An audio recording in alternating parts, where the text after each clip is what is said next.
Hey, how you guys doing? Cool. I'm so glad you guys are back in here, checking out more awesome Chuck's Raw reviews.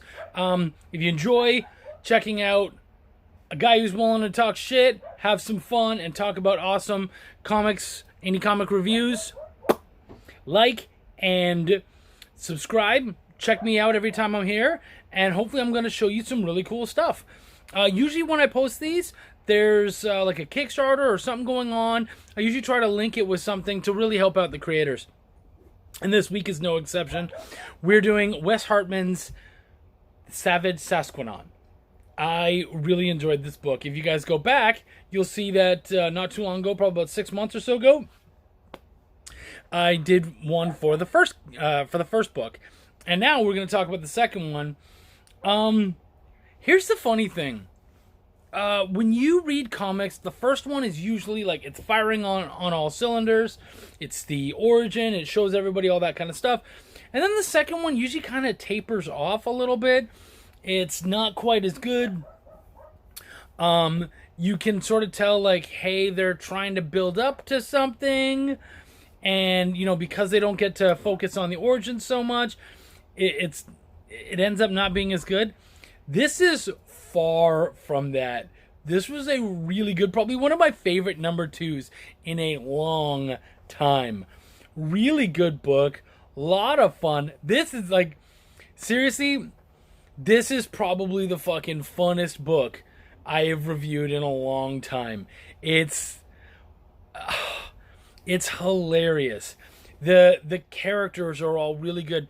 The Savage Sasquanaut, for those of you who don't know, he's a Sasquatch who was shot into space. Like, that's just kind of the be-all and end-all. They don't really go into the origin story of it too much, but you do find all of that on the first page of the first issue. They have a really nice, by the way, I think Tyler Kirkham did it, a really nice double spread that just looks beautiful. It's really nice. If you can, go pick it up, which I think you should, especially if you're going to read the second one. So cool, great book, had a really fun time with it. He basically ends up becoming a prisoner, and then him and the other prisoners steal the Empress's ship. And so the crew now is a mixture of these prisoners and the crew of the ship.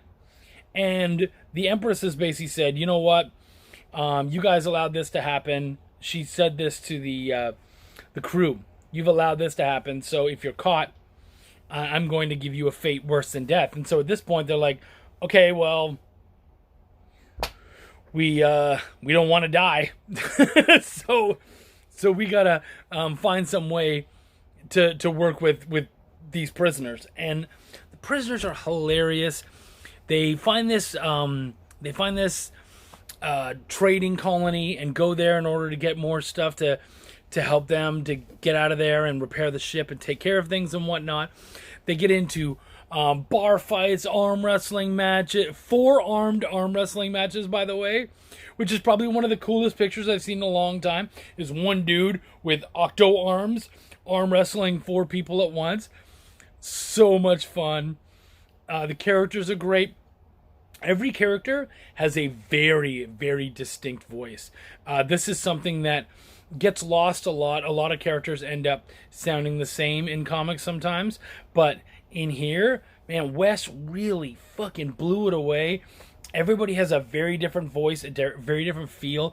He really made it happen. It's funny because a lot of times people, you peg people into their jobs. Writer, editor, so yeah, you're going to be really good at this. You're not going to know much about this. Wes is a colorist, a supreme, really good colorist. Though coloring work on this book is fucking hardcore. Like, he really takes his time. But then you don't expect the writing to be as strong. But really, like, he fucking brings it, man. Like, he shows that just because you're really good at one thing doesn't mean that you can't also be really good at another.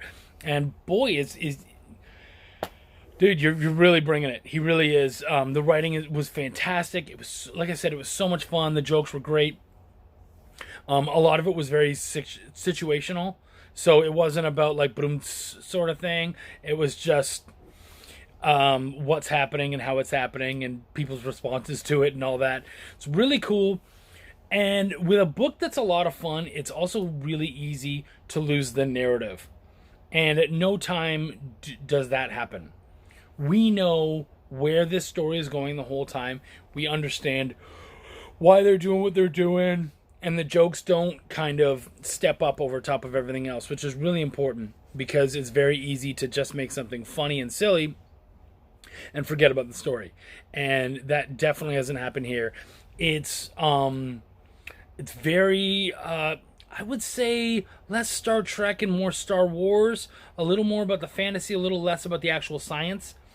So when you call something sci-fi, this is more fantasy fi. I don't know. It's fun. It's fun fi. Can we say that? Is that a fucking thing? I don't think it is. It sounds dumb. But yeah, just I can't get over how much fun this book is. We have so many different things happening. I'm like literally just scrolling through the digital files here. We have new characters coming up. We have a pair of engineers who show up and they need to be hired. And even those engineers, they could have been very, like a lot of times when you bring someone new on, it's just like, yeah, we have these two new people and they're going to help us because we need help. And even those two are very different, incredibly, excuse me, very different voices. Just, yeah, I mean, one of them is a sassy, hardcore, very her own type of woman, and the other one is a little more pompous and well-to-do. And so seeing these two engineers having to work together and sort of playing off each other is a lot of fun. And actually, that's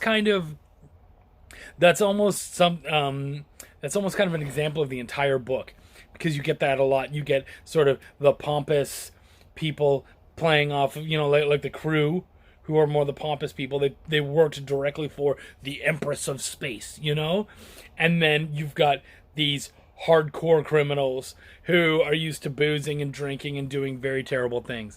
And so that juxtaposition makes for so much fun. And he really hits it home and really finds all the voices here. Congratulations to the whole team. Seriously, the pencils, the art, obviously the colors are killer. It's the writing that gets me with this one. It's really well. He's really making it happen. So Wes, honestly, way to go, dude. He's another guy, I've talked about him before. We've met at Comic Cons. We're both Texas dudes, and it would be easy for me to just say, "Oh, I like his stuff because he's a cool guy," and that's it. But no, like, I like his stuff because it's actually fucking good. Like, it really is good. And I would love for you guys to go check out his Kickstarter now. Look for the Savage Sasquanaut and pick it up. Even if you can just go grab like some digitals and find what you like. Oh man.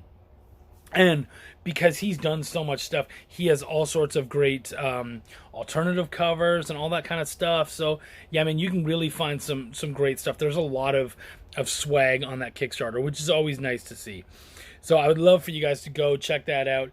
Enjoy yourselves, because I know you will. Number 2 blew it up. Now I'm expecting number 3 to be even bigger. And it's funny because a lot of times you set the bar and then you make the next issue and it doesn't quite hit that bar, and then eventually you might get another one and that bar is raised, and then you keep trying to hit it, but the bar is raising. So now I'm expecting huge things from 3. So I would love, again, for you guys to go hit up Kickstarter, check out The Savage Sasquanaut by Wes Hartman. You will absolutely not be disappointed. I definitely wasn't. Have a great one. As always, people, peace, love, and comics. Much love, guys.